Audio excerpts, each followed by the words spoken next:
Right, Shalom, coming to the name of Yahweh Bashem Yahushai, Bashem Recha Kudash. Double honors unto the apostles and the elders at Great Millstone who taught me this truth, and salutations unto the Akim that continue to push the word in truth and in sincerity. Now, I just want to do a real quick hit video. We've done lessons in the past, the in-depth, nitty-gritty, getting into how Christmas is not biblical, and is deeply and wholly rooted in paganism. Okay, therefore it's not acceptable, nor within our customs or biblical, to celebrate this unholy high day, if you will. Like we have high holy days, or this is a high unholy day of the world. Okay, and the one scripture I want to bring out, based upon Christmas, if you want to watch lessons we've done, getting into the in-depth demonic routings of Christmas, then those lessons are out there. I'm not going to get into it. This is just a quick hit, but on the basis of understanding the truth of Christmas and the paganism which it's rooted in, I'll read this, and this is the book of Romans chapter 12 and 2, and it says, "And be not conformed to this world, but be transformed by the renewing of your mind." Okay,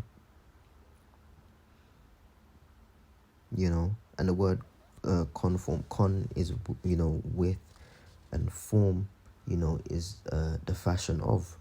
Okay, so we shouldn't be with the fashion, or basically down with the way of this world, and be not conformed to this world, but be transformed by the renewing of your mind. Yeah, because before we came into the truth, most brothers did celebrate Christmas, man. I remember growing up, in the house, being excited to put up the tree with my siblings and my mother. My father was around, but he wasn't really into it. It'd be more my mother that would he would just supply the finances, but as for the whole spirit of Christmas and stuff, my mother that pushed it, man. Okay, so we all grew up, most of us grew up keeping it, man. So it says, but be transformed, mean that we've changed, man. By the renewing of your mind. They're like, so now we know better, we do better, man. And that's not a high holy day of in the law. It's not of the Most High, and it's rooted in paganism. Therefore, we should have nothing to do with it. That you may prove what is good. It's not good. Okay, Christmas is not good. Okay, it's paganism. And acceptable. It's not acceptable. Okay, it's not in the Bible. It's not in the law, statutes or commandments. It's not a high holy day, and it's paganism. And perfect. It's not perfect. Okay, it's wicked. It's evil. The will of the Most High. It's not the will of the Most High. Okay, weren't commanded to keep. So therefore, on all counts of what is good, acceptable, perfect, and the will of the Father, all right, it fails on every single one of those standards. Therefore, we should have no keeping in Christmas. It's paganism. It's not right.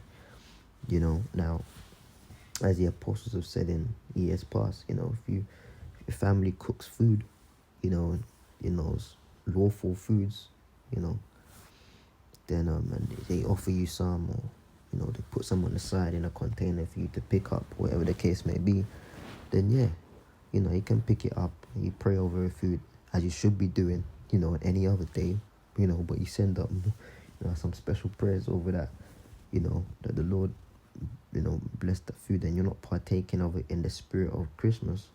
Because at the end of the day, it's just food, man. It's good food. Okay, if it be lawful according to the dietary law. But as for celebrating it and all of that stuff, man, and cooking up a feast, and it's a regular day for us, man. It's a regular day for us. Okay, so yeah, man, on all counts of what is good, acceptable, and perfect, and the will of the Most High, Christmas don't qualify.